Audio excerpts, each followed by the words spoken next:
بلند ترین صلوات اللہم صلی علی محمد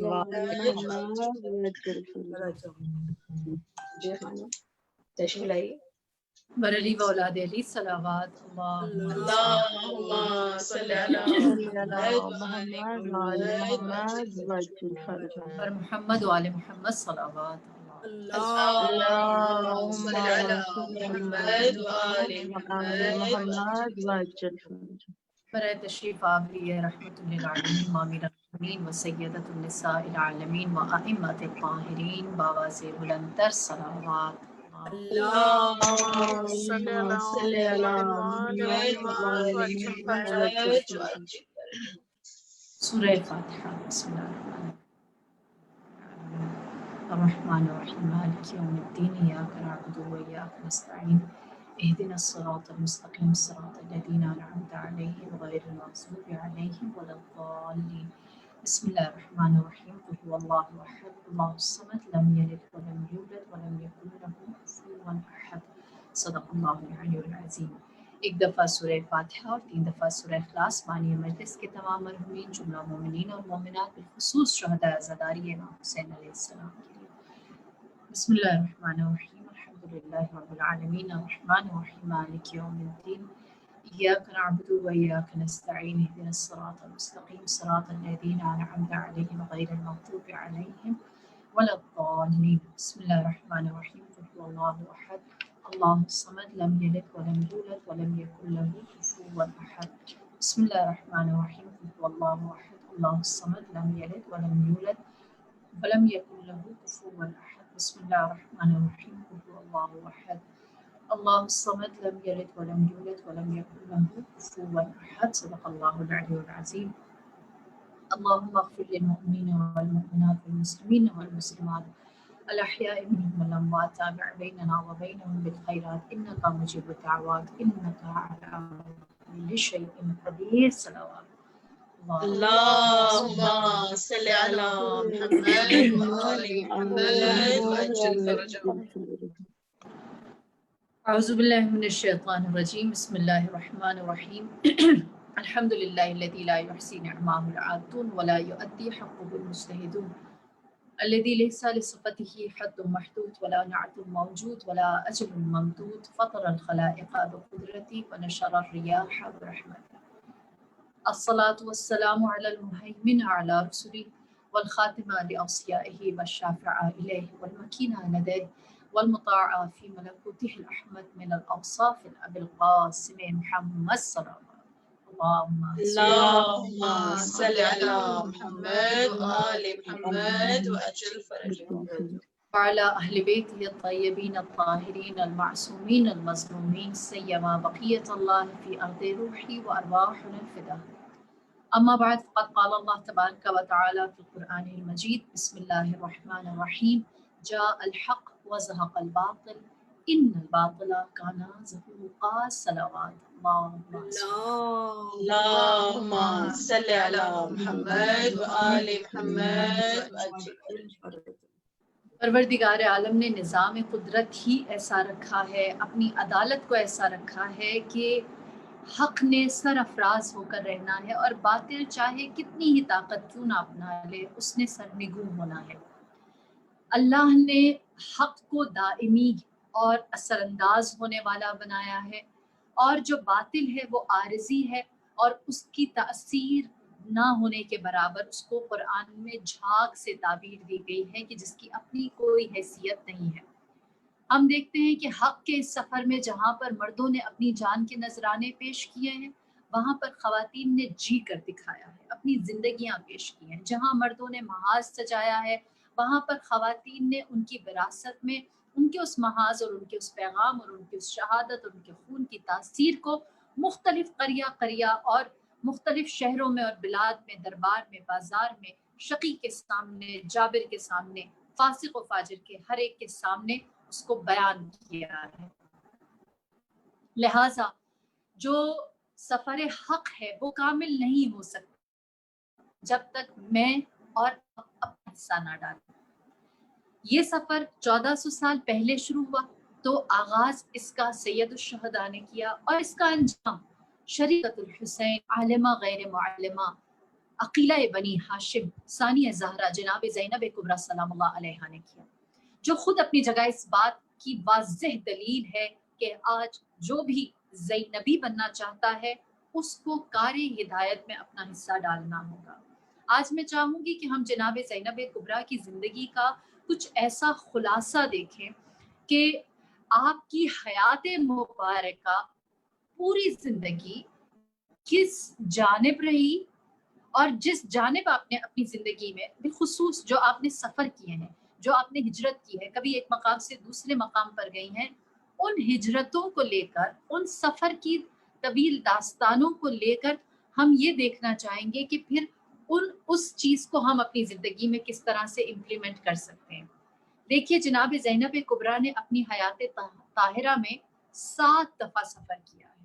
7 آپ کے معروف سفر ہیں، ہو سکتا ہے اس کے علاوہ بھی آپ نے کیے ہو، لیکن 7 آپ کے معروف ایسے سفر ہیں کہ جس میں کبھی آپ نے وطن چھوڑا اور کبھی آپ نے وطن کا رخ کیا ہے، اور ان سارے سفر کے اندر اسلام نے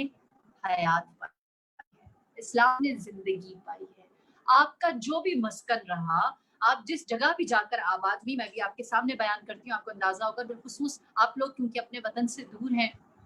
اور آپ لوگ بھی سفر کی حالت میں ہر کچھ عرصے بعد رہتے ہیں، ہجرت کی ہے، ہمارے لیے اس حوالے سے یہ بات زیادہ دل کے قریب ہوگی کہ کس طرح سے،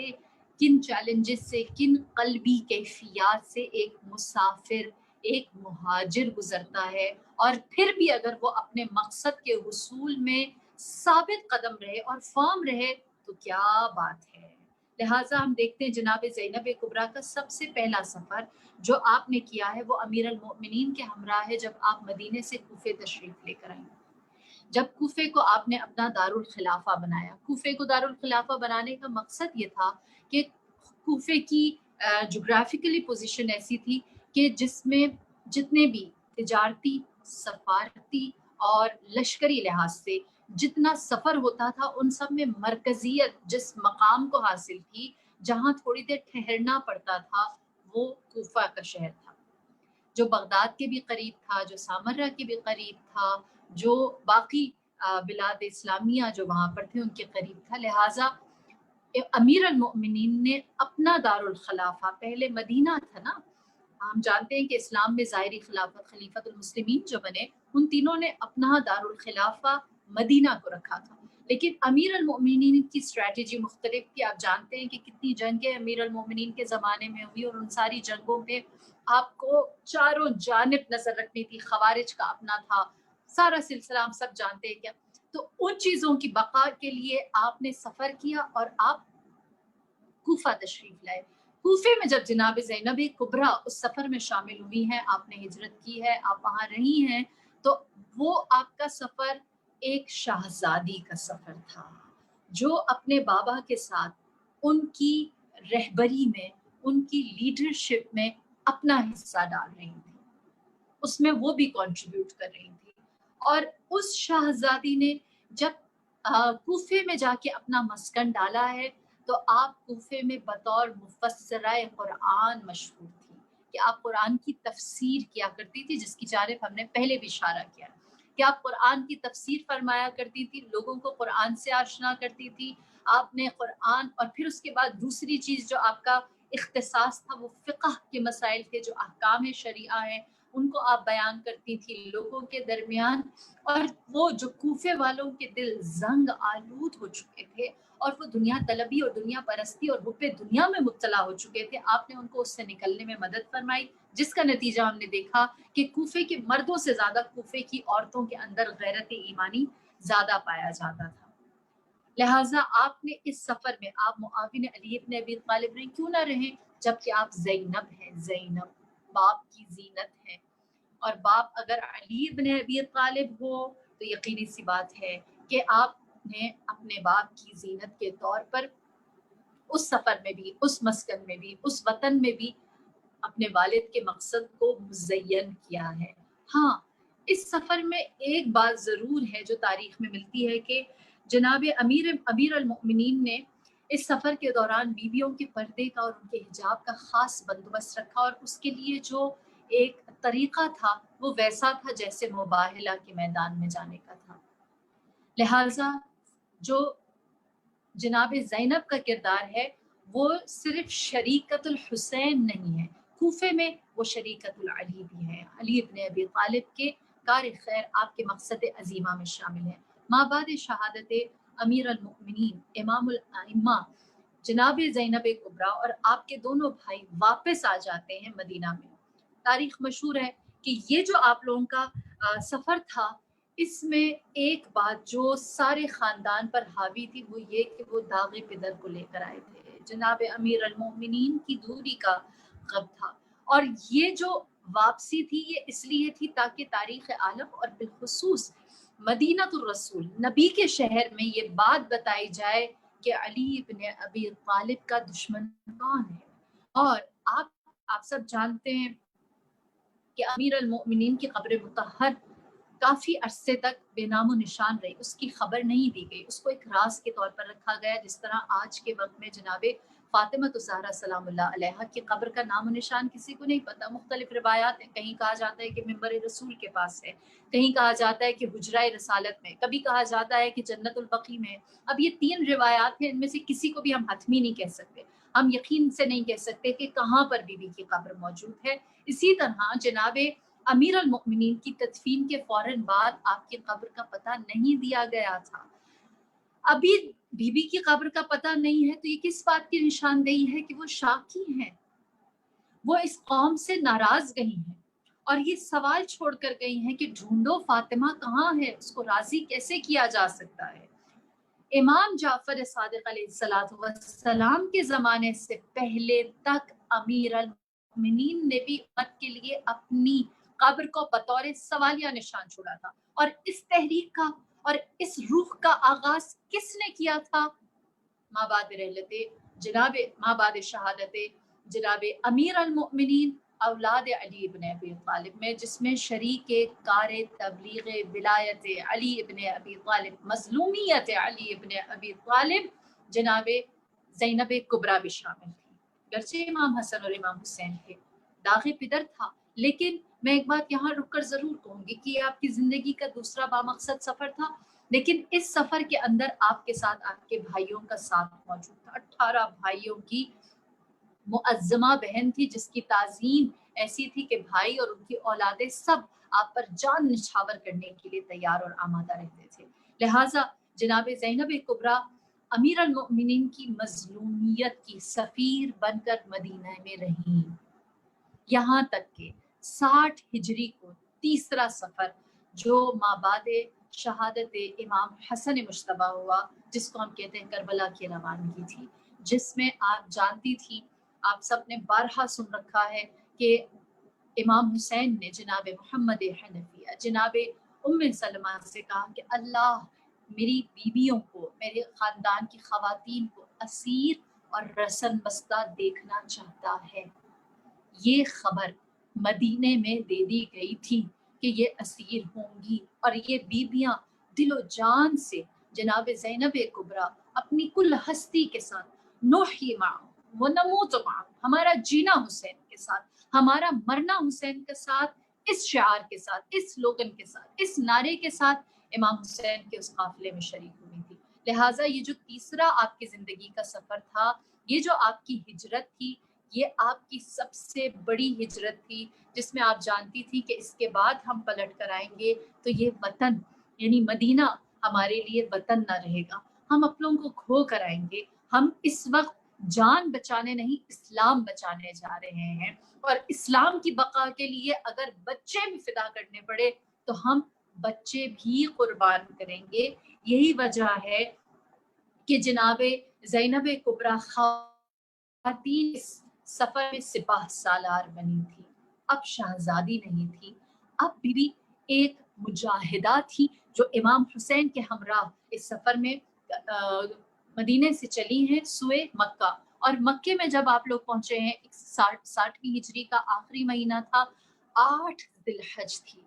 جب سید الشہداء نے یہ فرمایا کہ ہم اپنا احرام حج عمرے میں تبدیل کریں گے اور ہم یہاں سے کوچ کریں گے، ہم یہاں خانہ خدا میں نہیں رہیں گے۔ اور آپ نے اس کی وجہ بھی، اس کی آپ نے حکمت بھی بتائی تھی۔ آپ نے فرمایا کہ اگر میں چوہے کے دل میں جا کر چھپ جاؤں، اگر میں کسی سوراخ میں جا کر چھپ جاؤں، تو بھی یہ امت جفاکار میرا خون کرے گی۔ لہٰذا میں حرم الہی کی تقدس کا، اس کی حرمت کا خیال کرتے ہوئے اس زمین کو اپنے خون سے رنگین نہیں کرنا چاہتا۔ یہ حرم پروردگار ہے، یہ جائے امن ہے، یہاں پر کسی جنگ کا ہونا سوال سے باہر ہے۔ اچھا ہی کیا مظلوم کہ تم کعبے سے نکل آئے، ورنہ یہ امت خیموں کے بدلے میں کعبے کو آگ لگا دیتی۔ میرے آقا نے کعبہ چھوڑا کعبے کی حفاظت کے لیے، کعبہ ترک کیا اللہ کی حفاظت کے لیے، اللہ کو پانے کے لیے۔ اور اس قافلے میں بھی جناب زینب کبریٰ موت کی جانب، شہادت کی جانب، لٹنے کی جانب، فدا ہو جانے کی جانب سید الشہداء کے ہمراہ۔ اب یہ 8 ذی الحج کے بعد کا جو سفر ہے نا، یہ جناب زینب کبریٰ کے عوج کا علم ہے۔ آپ جانتی ہیں کہ میں نے مدینہ سے ہجرت کی تھی، شہر رسول سے گئی تھی، شہر اللہ میں، یعنی اللہ کے شہر میں گئی تھی، رسول کے وطن سے اللہ کے وطن میں گئی ہوں ہجرت کر کے، امن لینے کے لیے، امان مانگنے کے لیے، وہاں پر بھی نہ ملی۔ اب یہ آپ کی زندگی کی دوسری ہجرت ہے جو آپ کرتی ہیں خانہ خدا سے سوئے کوفہ،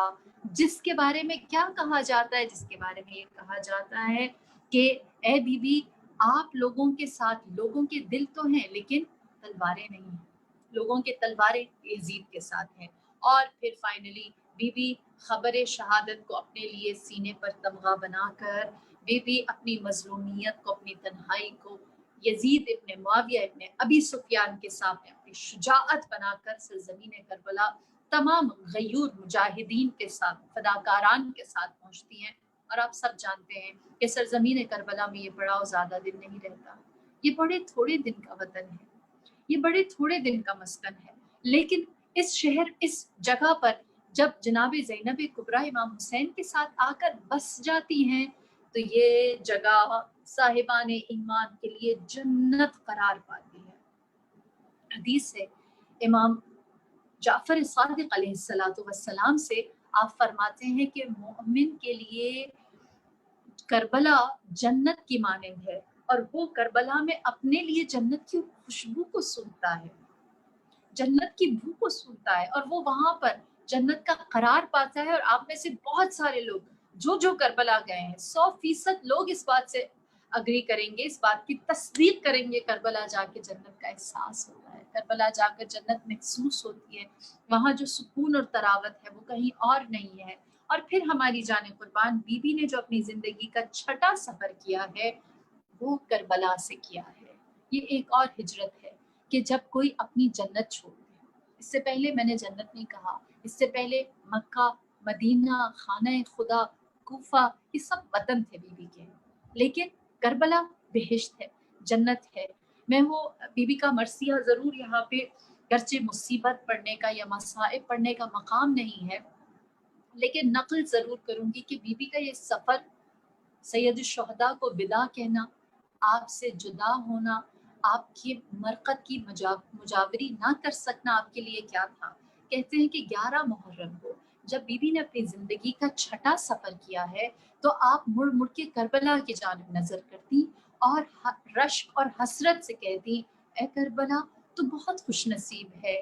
تیری آغوش میں میرا علی اکبر سوتا ہے، میں نے اکبر کبھی دھوپ پڑنے نہ دی، ہو سکے تو میرے جوان کے لیے چھاؤں بن جانا۔ فرماتی، اے کربلا تو نے بڑا اونچا بخت پایا ہے، تیری آغوش میں میرا علی اصغر سوتا ہے، اصغر کو جھولے کی عادت تھی، ہو سکے تو علی اصغر کے لیے جھولا بن جانا تاکہ یہ تجھے ماں کی آغوش سمجھ کر گہری نیند سو جائے۔ پھر فرماتی، اے کربلا تیرا مقام بڑا اونچا ہے، تیرے بخت بڑے اونچے ہیں، تیری آغوش میں میرا غیرت کا خدا غیور عباس علمدار سوتا ہے، اس عباس سے علمدار نے کبھی بھی اپنے سر کو نہ جھکایا، لہٰذا عباس کے سر کو ہمیشہ بلند رکھنا۔ اور اس کے بعد بی بی مڑ مڑ کے کربلا کی جانب دیکھتی اور فرماتی، اے زمین نینوا، اے کرب و بلا، تو نے بہت ہی خوش قسمتی پائی ہے، تیری آغوش میں میرا لال، میرا بھائی، میرا امام، میرا سید، میرا سردار حسین سوتا ہے۔ حسین کی رگیں پیاسی تھی، حسین کی ہڈیاں پیاسی تھی، ہو سکے تو میرے حسین کی خشک رگوں اور خشک ہڈیوں کے لیے کچھ نم ہو جانا، شاید اس کی پیاس بجھ جائے۔ اندازہ ہوتا ہے کہ بی بی کے لیے کربلا چھوڑنا کیا معنی رکھتا تھا۔ رشک کرتی تھی خاک کربلا کے اوپر کہ وہ شہداء کے خون میں غلطاں ہے، ان کو اپنی آغوش میں لیے بیٹھی ہے۔ یہی وجہ ہے کہ بی بی نے کربلا چھوڑتے ہوئے جب ودا کیا ہے تو ہر چیز کو حسرت کے ساتھ اور پلٹنے کی نیت کے ساتھ دیکھا ہے۔ میں یہاں ٹھہر کر آپ لوگوں سے ایک بات ضرور کرنا چاہوں۔ دیکھیے، ہم جب بات کرتے ہیں بی بی کی تو ہم کہتے ہیں کہ بہت مظلوم ہے ذات، ہے نا، اور ہے بھی، مصیبت بھی شدید ہے۔ 2 محرم کو جب جناب زینب کبریٰ سرزمین کربلا پہنچی ہیں تو 2 محرم کو آنے والی بی بی کا دل اتنا نازک تھا کہ جناب فاطمہ الزہرا کے رونے کی آواز سے غش کھا گئی تھی، آواز سے غش کھا گئی تھی۔ اور اب زینب کیا ہے؟ گنج شہیداں پر، اور جہاں پر سید الشہداء کا بے گور و کفن زخمی پامال لاشا ہے، وہاں چلتے ہوئے اونٹ سے خود کو گراتی ہیں اور اس پامال لاشے کو خدا کی درگاہ میں بدے ہوئے ہاتھوں سے بلند کر کے کہتی ہے اللہم تقبل منا، اے خدا اس قربانی کو قبول کرنا۔ یہ شجاعت، یہ شہامت، یہ استقامت، یہ جواں مردی، یہ بہادری، یہ دلیری، یہ دلیری، یہ صبر، یہ استقامت، یہ پہاڑ جیسا دل زینب کے اندر کہاں سے آیا؟ یہ ایک رات میں ایسا کیا ہوا کہ وہ جو نازوں کی پلی آواز ماں کی سن کے غش کھاتی تھی، آج ایسی شجاع کیسے ہوئی؟ جانتے ہیں اس کے پیچھے کیا محرک کیا ہے؟ شام غریبہ، شام غریبہ۔ یاد رکھیے، جناب زینب کبریٰ عقیلہ بنی ہاشم کی شجاعت کے پیچھے شام غریبہ کا وہ سوار ہے جو اپنا چہرہ نقاب میں کر کے آیا تھا جب اس نے دیکھا تھا کہ جلے ہوئے خیموں کے اطراف میں اپنے ہاتھ میں ٹوٹا ہوا نیزہ لیے زینب کبریٰ ان کی حفاظت کرتی ہے۔ وہ مشکل کشا، وہ خیبر کشا، وہ علی بن ابی طالب اپنی بیٹی کے دل میں اپنی شجاعت کا گوہر دفنانے آیا تھا، اور جب وہ گوہر اس سینے میں منتقل ہو گیا تو زمانے نے دیکھا اب زینب غش نہیں کھاتی، اب زینب روتی نہیں ہے، جو سامنے آتا ہے اس کا سامنا کرتی ہیں بی بی، اور فصاحت اور بلاغت ہاشمی اور محمدی کا ثبوت دیتی ہیں۔ مبینہ بھی یہ کہنے پر مجبور ہوتا ہے لگتا ہے علی بات کر رہے ہیں، لگتا ہے علی بات کر رہے ہیں، لہجہ علی ابن ابی طالب جیسا ہے۔ جیسے جناب فاطمہ الزہرا مابعد رحلت رسول جب دربار میں گئی تھی تو سننے والوں نے کیا کہا تھا؟ اپنے باپ کی طرح بات کرتی ہے، رسول کی طرح بات کرتی ہے، قافیہ نبی جیسا ہے، کلام مختصر نبی جیسا ہے، یہ خدا کے جملے مختصر ہوا کرتے تھے۔ کہتے ہیں کہ نبی کی طرح قافیہ کرتی ہے، رسول اللہ صلی اللہ علیہ وآلہ وسلم کی طرح مختصر بات کرتی ہے، مختصر جملے کہتی، لہجہ ان کی طرح کا ہے، چال ان کی طرح کا ہے۔ یہی سیرت جناب زینب کبریٰ کی 11 محرم کو دیکھنے کو ملتی ہے، جب شام غریبہ اپنے بابا سے ان کی شجاعت اور شہامت کو اپنے سینے میں منتقل کرتی ہیں تو جناب زینب کبریٰ کے کلام کو سن کر نابینا بھی یہ کہتا ہے کہ جیسے علی کلام کر رہے ہیں۔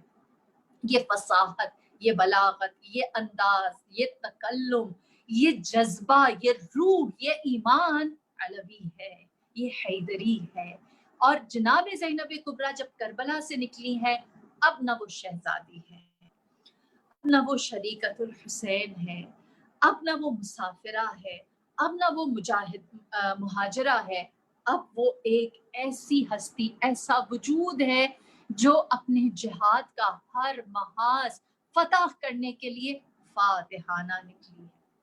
فاتحانہ نکلی ہے۔ بی بی جو اپنی زندگی کا چھٹا سفر کربلا سے شروع کرتی ہے نا، یہ فتح کا سفر تھا۔ بی بی جانتی تھی کہ سید الشہداء کا سر جو تن سے کٹ گیا ہے، اس کے بعد اسلام باقی رہے گا۔ اسی لیے تو آپ نے یزید ملعون سے کہا تھا ما رأیت الا جمیلا، میں نے جو دیکھا حسن و خوبی دیکھا،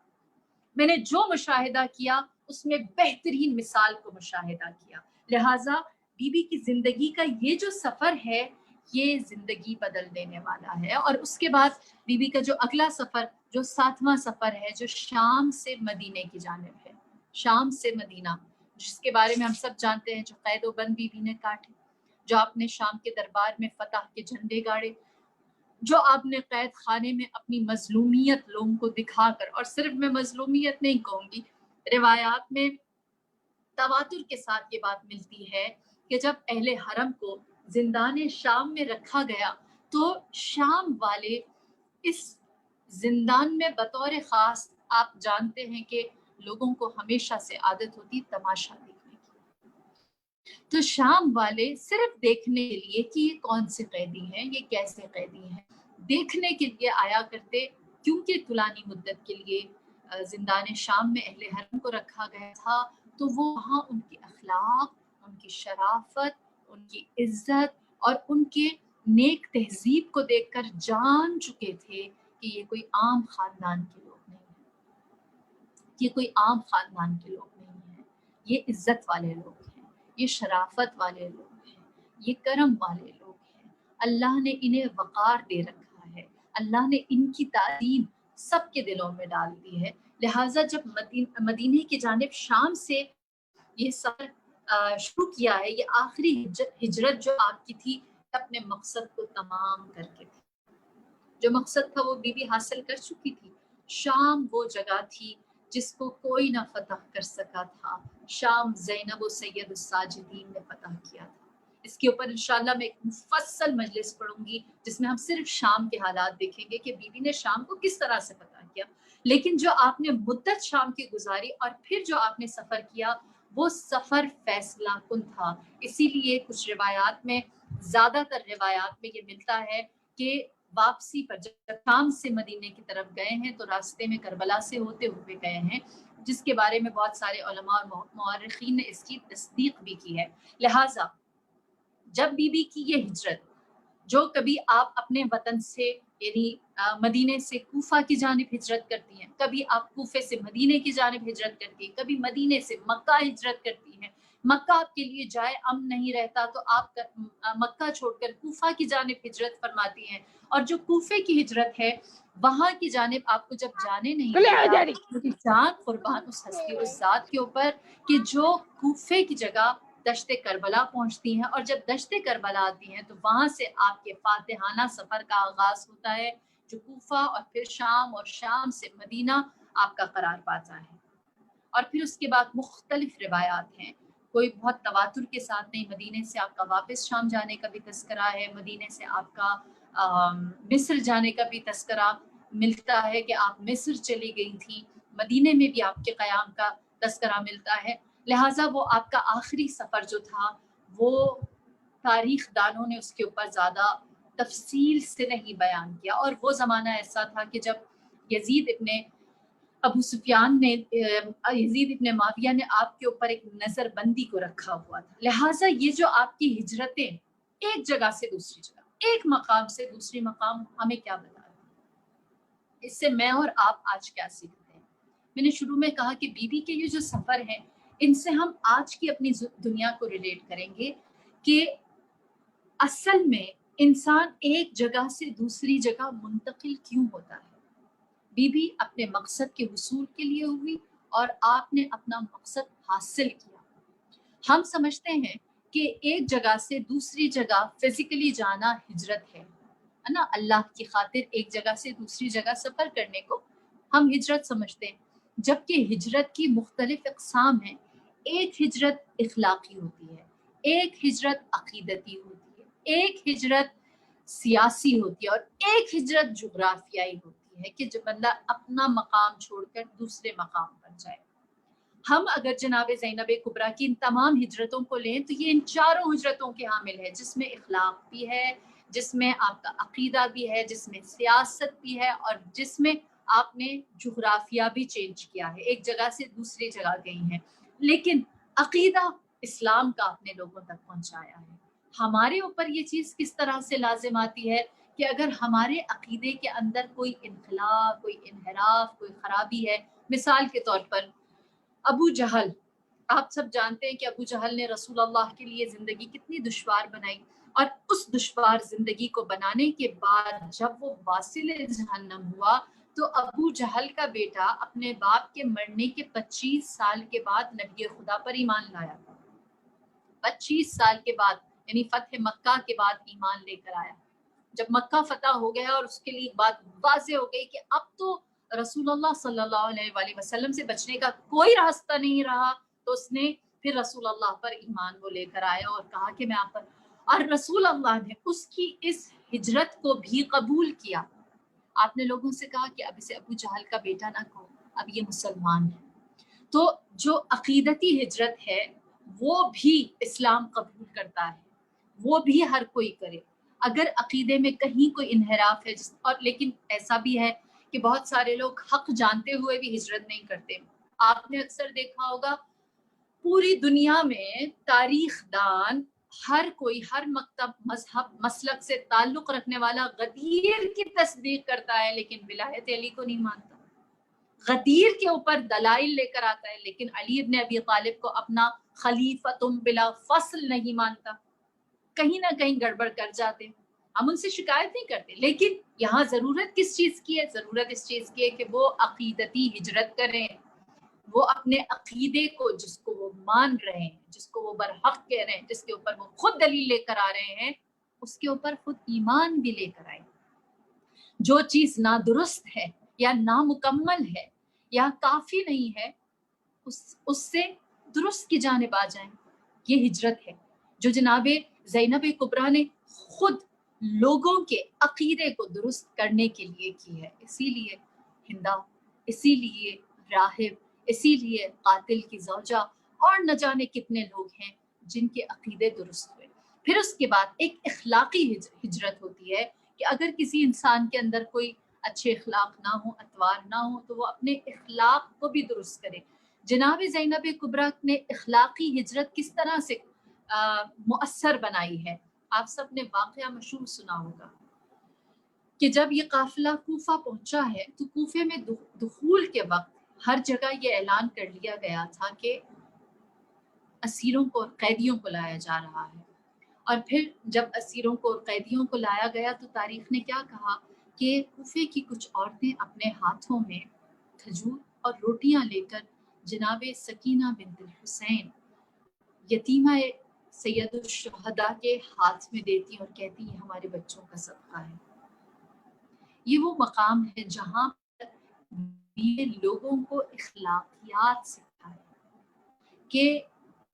تم صدقہ دینے سے پہلے معلوم کرو کہ تم کس کو صدقہ دے رہے ہو. یہ تمہارا فریضہ ہے کہ تم جان جاؤ کہ کہیں تمہارا جو ظاہراً دینے والی چیز ہے وہ کسی کی آزردگی یا کسی کی تکلیف کا باعث تو نہیں ہے. لہٰذا آپ نے وہاں پر اصلاح فرمائی. اسی طرح روایت ہے کہ ایک شخص آپ کے پاس آیا اور اس نے آپ سے کہا کہ اے فرزند علی ابن ابی طالب، میں آپ لوگوں کی خدمت کرنا چاہتا ہوں، مجھے بتائیے. تو آپ نے فرمایا ہمیں چادریں لا کر دو. جب اس نے چادریں لا کر دی تو آپ نے بھرے بازار میں ہاتھ اٹھا کر اس کے لیے دعا فرمائی ہے. آپ نے اپنے اخلاق سے اس مصیبت کے عالم میں دکھایا ہے کہ کون ہے جو لقد کان لکم فی رسول اللہ اسوۃ حسنہ کا عین مصداق ہے، اور اخلاقیات کا وہ معیار جس کو دوست اور دشمن سارے نقل کرتے ہیں کہ کھانا بڑا تھوڑا سا تھا جو بیویوں کو دیا جاتا تھا، جو اسیروں کو دیا جاتا تھا. میری روح فدا جناب زینب کبریٰ پر کہ آپ ہمیشہ اپنا کھانا دوسروں کو دیتی تھی اور خود پانی سے گزارا کرتی. یہ اس گھرانے کی پروردہ بیوی ہے جن کے اوپر سورہ حل عطا، سورہ دہر اتری ہے، جہاں پروردگار عالم ان کے صدقات، ان کے خیرات، ان کے کھانے کھلانے کے بدل میں دنیا اور آخرت اور جنت اور بہشت کے میوے اور ان کی فراوانی کا تذکرہ کرتا ہے. آپ نے یہ اخلاق کی ہجرت بھی لوگوں کی کروائی. پھر اس کے بعد تیسری جو ہجرت تھی وہ سیاسی ہجرت تھی جو جناب زینب کبریٰ نے کی ہے. اور وہ سیاسی ہجرت یہ تھی کہ آپ نے لوگوں تک حقائق اسلام کو اس کی پوری طاقت کے ساتھ پہنچایا ہے، پوری طاقت کے ساتھ پہنچایا ہے. اور اس میں جس چیز کا استعمال جناب زینب کبریٰ نے کیا وہ آپ کے خطبات ہیں، اور ان خطبات تک کوئی بھی نہیں پہنچ سکتا جب تک اس کے پاس علم نہ ہو. ہر ایک کو ہر ایک کا صاحب علم ہونا ضروری ہے. اگر علم نہیں ہوگا تو ہم اہل بیت کو درک نہیں کر سکتے. امام زین العابدین علیہ السلام جب دربار یزید میں اپنا خطبہ ارشاد فرماتے ہیں تو آپ اس خطبے میں فرماتے ہیں کہ اللہ نے ہمیں 6 خصلتیں دے رکھی ہیں. آتینا العلم والحلم والسماح والشجاع والفصاحہ والمحبہ فی قلوب المؤمنین. فرماتے ہیں 6 خصلتیں جو ہم آل اطہار کی ہمارے لیے مخصوص ہے وہ یہ کہ اللہ نے ہمیں علم دے رکھا ہے, اللہ نے ہمیں حلم اور بردباری دے رکھی ہے, اللہ نے ہمیں شجاعت دے رکھی ہے, اللہ نے ہمیں شہامت اور جوامردی دے رکھی ہے, اللہ نے ہمارے کلام میں فصاحت اور بلاغت کو رکھا ہے, اور اللہ نے صاحبان ایمان کے دلوں میں ہماری محبت کو رکھا ہے. یہ 6 ممتاز خاص خصلتیں ہیں جو اہل البیت کی ہیں, اور ان میں سے ایک یا اولین علم ہے, اولین علم ہے. لہٰذا جب اولین کا علم یا اہل بیت کی اولین صفت ہم اپنے اندر اس کی رمق نہیں رکھتے ہوں گے تو ہم کس طرح سے جانیں گے کہ بی بی نے سیاسی ہجرت کس طرح کی اور کروائی, اور کس طرح اس کو حتمی نتیجے تک پہنچایا, کس طرح سے اس کا فائدہ تا قیام قیامت ہر سیاست کے میدان میں, ہر طاقت کے میدان میں, ہر حق کے میدان میں, یا جو باطل شناس ہے اس کے لیے وہ مشعل راہ ثابت ہو سکتی ہے. کیوں؟ کیونکہ بی بی نے اپنے خطبات میں اپنے علوم کا جوہر دکھایا ہے. اسی لیے جب امام زین العابدین نے ممبر پر آنے کے لیے اجازت مانگی, ممبر تو کہنا لفظ غلط ہوگا, جو لکڑیوں کا ڈھیر شام کی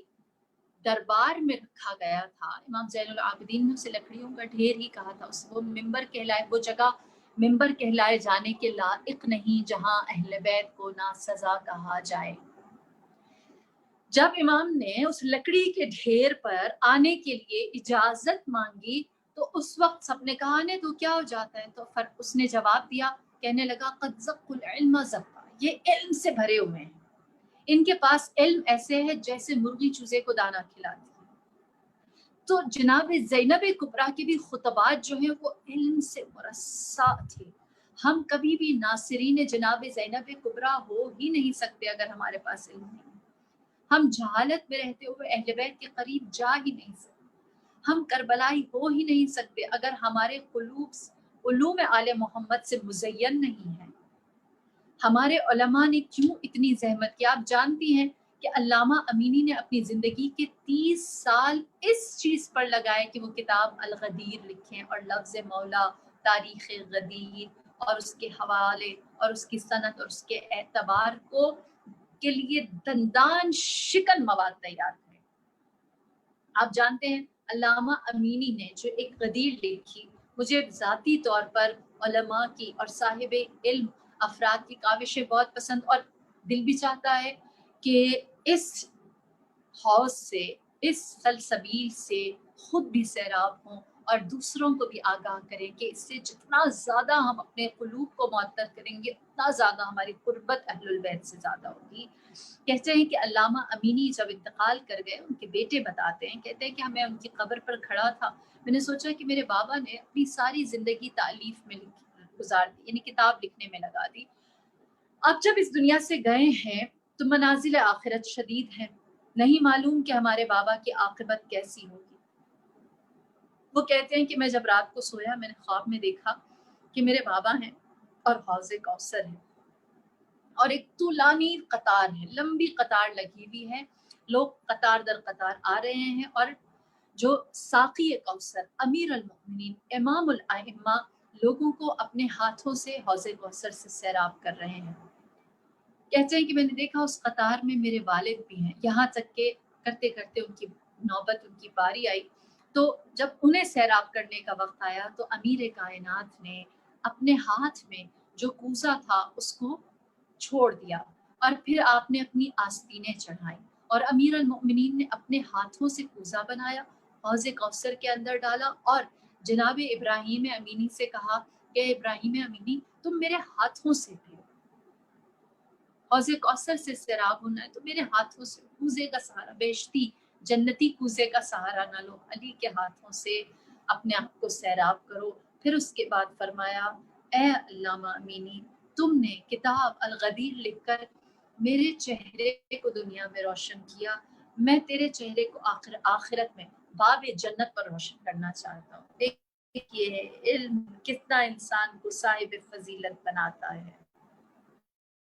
لہٰذا جناب زینب کبریٰ کے خطبات تک پہنچنے کے لیے ہمیں اپنے سینوں کو علوم آل محمد سے مزین کرنا ہوگا۔ اگر ہم صاحب علم نہ ہوں گے تو ہم کیسے نصرت کریں گے؟ بیوی کی ہجرت کے، بیوی کے سفر کی اس منزل پر کیسے آ سکیں گے جہاں جناب زینب کبریٰ نے اپنے علوم کے ذریعے سے ظلمت کدے میں نور پھیلایا ہے۔ آج کا دن منسوب ہے جناب حبیب ابن مظاہر سے، یار دیرین امام حسین علیہ السلام۔ جناب حبیب ابن مظاہر ان جید اصحاب میں سے ہیں کہ جن کے بارے میں یہ کہا جاتا ہے کہ جنہوں نے رسول اللہ کو درک کیا، رسول اللہ سے بہت ساری احادیث نقل کی، آپ کی صحبت میں بیٹھتے، پھر رسول اللہ کے بعد جنگ صفین، جنگ نہروان میں امیر المؤمنین کی ہمراہی کی، شجاعت اور شہامت دکھاتے رہے، امیر المؤمنین کے قریبی ترین اصحاب میں سے تھے اور اپنی جان کو ہمیشہ شجاعانہ خدمت امیر المؤمنین میں پیش کیا۔ سید الشہداء سے آپ کی عمر کا جو فرق ہے وہ 15 سے 20 سال کا ہے، یعنی جب امام حسین علیہ السلام کربلا پہنچے ہیں تو آپ کا سن مبارک 63 سال کا تھا، اور آپ اس سے حساب لگا سکتے ہیں کہ 15 سے 20 سال اگر جناب حبیب ابن مظاہر کی سن مبارک زیادہ ہے تو یہ بچپن کا کیسا دوست ہوگا جو عمر میں آپ سے ذرا بڑا ہے لیکن آپ کا محبوب ترین دوست ہے۔ اسی لیے کہتے ہیں جناب اسدی خدمت امیر المؤمنین میں آئے اور کہنے لگے کہ میرا بیٹا حبیب چاہتا ہے کہ آپ کو اپنے گھر میں مہمان بنائے۔ جناب حبیب ابن مظاہر کو جناب حبیب ابن مظاہر کے کہنے پر امیر المؤمنین اور امام حسن اور امام حسین کو ان کے والد نے اپنے گھر مہمان بنایا، اور وہاں سے جناب حبیب ابن مظاہر نے جناب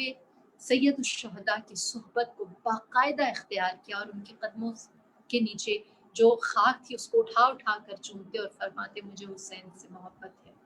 اور یہی وجہ ہے کہ آپ کی اس استقامت اور محبت کو امام نے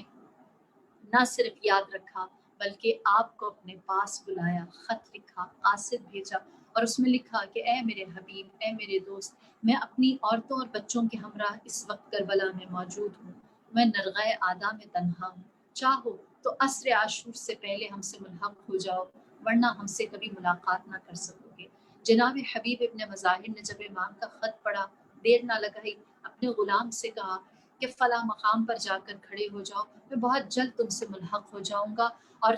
امام سے ہم ملاقات کریں گے اور ان کی نصرت کریں گے۔ لہٰذا جناب حبیب ابن مظاہر کا غلام اس معین جگہ پر پہنچ گیا۔ حبیب ابن مظاہر کو وہاں پہنچنے میں ذرا دیر ہوئی۔ جب دیر سے پہنچے تو انہوں نے دیکھا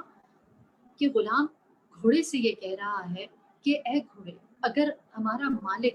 یعنی جناب حبیب نہ آئے تو پریشان نہ ہونا، میں تجھ پر سوار ہو کر حسین کی نصرت کے لیے جاؤں گا۔ جناب حبیب گریہ کرنے لگے کہ اسلام پر یہ کیسا وقت آ گیا ہے کہ غلاموں کے غلام امام کی نصرت کے لیے جانا چاہ رہے ہیں۔ الغرض امام کی خدمت میں جناب حبیب جب پہنچے، کربلا پہنچے ہیں، تو جناب حبیب کے لیے امام نے میسرہ جو امام کے لشکر کا تیسرا حصہ تھا اس کی علمداری کو معین کر رکھا تھا۔ آپ نے جناب حبیب ابن مظاہر کے آتے ہی انہیں سینے سے لگایا۔ پہلی دفعہ لشکر سید الشہداء میں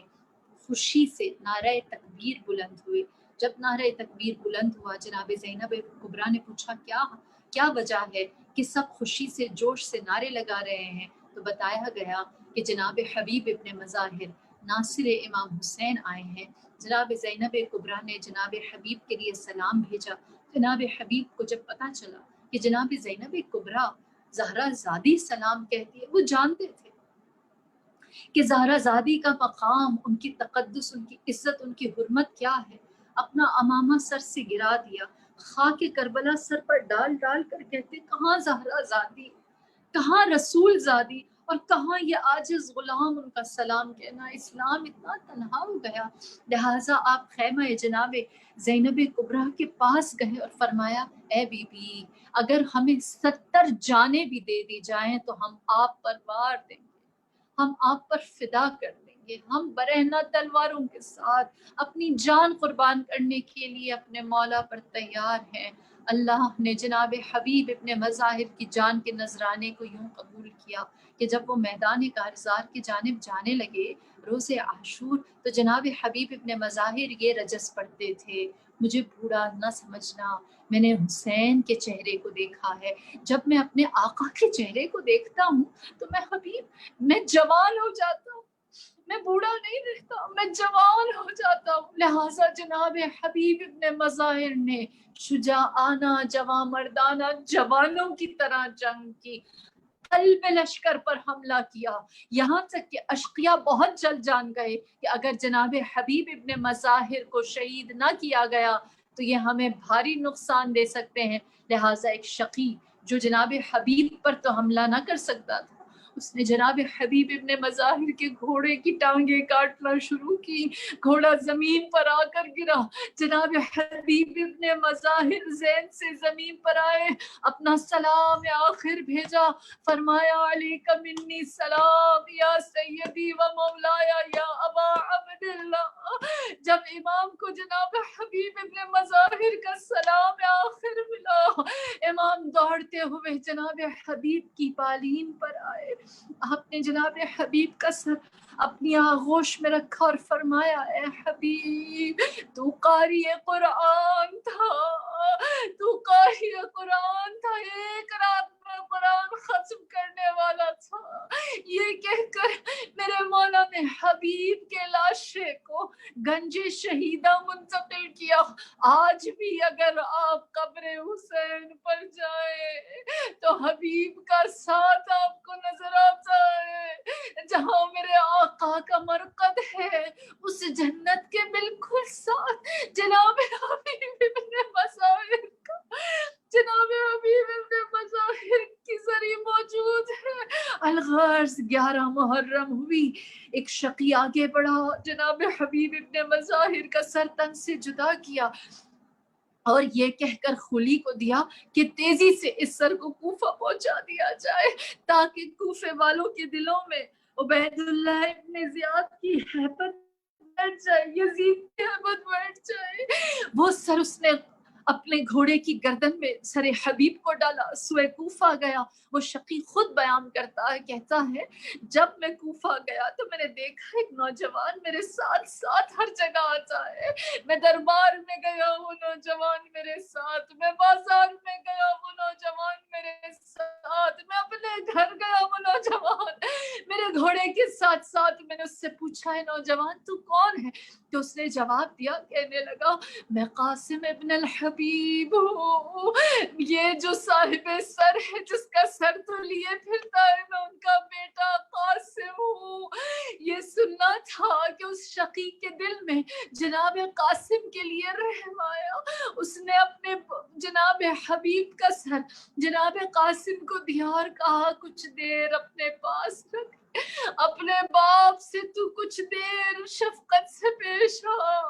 میں کہوں گی جناب قاسم آپ کو اپنے بابا کا سر ملا, آپ اس کے ساتھ سفر کرتے رہے, آپ نے اپنے بابا کے سر کے ساتھ محبت کی, لطف سے پیش آئے. میری جان قربان اس یتیمہ حسین پر جو دربار شام, جو زندان شام, جو شبر کے تماچے کھا کر جب قید خانے میں پہنچی, اس کے سامنے جو بابا کا سر آیا, لبوں پر لب کیا رکھے, یتیمہ ہمیشہ کے لیے سو گئی. اللہ لعنت اللہ علی القوم الظالمین وسيعلم الذين ظلموا أي منقلب ينقلبون إنا لله وإنا إليه راجعون. بسم الله الرحمن الرحيم. اللهم ادخل على أهل القبور السرور, اللهم اغن كل فقير, اللهم اشبع كل جاع, اللهم اكس كل عريان، اللهم اقض دين كل مدين، اللهم فرج عن كل مكروب، اللهم رد كل غريب، اللهم فك كل أسير، اللهم أصلح كل فاسد من أمور المسلمين، اللهم اشف كل مريض، اللهم اسد فقرنا بغناك، وغير سوء حالنا بحسن حالك، وأغننا من الفقر، إنك على كل شيء قدير. آمين يا رب العالمين. آمين.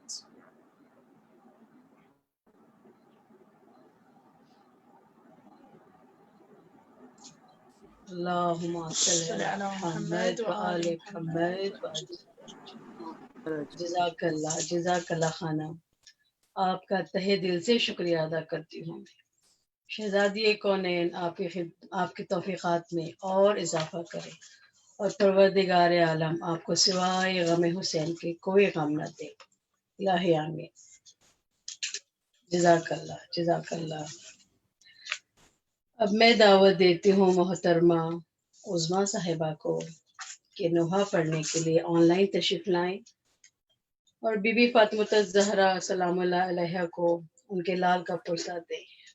ماتم حسین، حسین حسین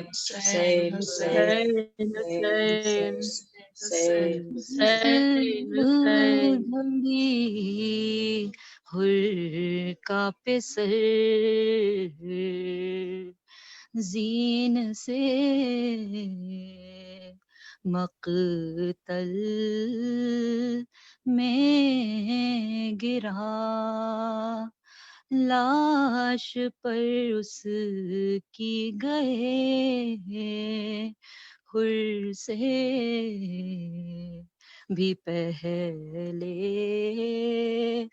مولا. لاش بیٹے کی اٹھانے کے لیے حر جو بڑھا، حر کو سینے سے لگا کر شہے والا نے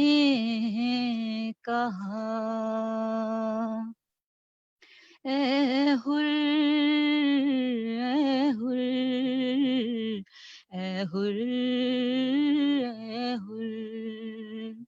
اے حر اے حر اے حر اے حر جوان کا لاشا اٹھانا مشکل ہے، اے حر جوان کا لاشا اٹھانا مشکل ہے، پسر کے سینے سے برچھی چھڑانا مشکل ہے، اے حر جوان کا لاشا اٹھانا مشکل ہے، اے حر جوان کا لاشا اٹھانا مشکل ہے. دل پدر کی جو حالت ہے حر سمجھتا ہوں تمہارے صبر کی، لیکن میں داد دیتا ہوں کہ جیسے تم یہاں آئے ہو آنا مشکل ہے، اے حر جوان کا لاشا اٹھانا مشکل ہے، اے حر جوان کا لاشا اٹھانا مشکل ہے. جو حال ہونا ہے قاسم کا اس کا حال نہ ہو، کہ تیرے لال کلا کی میت تو پائمال نہ ہو. میں جانتا ہوں کہ ٹکڑے اٹھانا مشکل ہے، اے حر جوان کا لاشا اٹھانا مشکل ہے، اے ہر جوان کا لاشا اٹھانا مشکل حسین کہتے تھے رو کر یہ ہر کے بیٹے سے سمجھ رہا ہوں اذیت تیری میرے بچے بریدہ حلق سے یوں مسکرانا مشکل ہے اے ہر جوان کا لاشا اٹھانا مشکل ہے اے ہر جوان کا لاشا اٹھانا مشکل مشکل ہے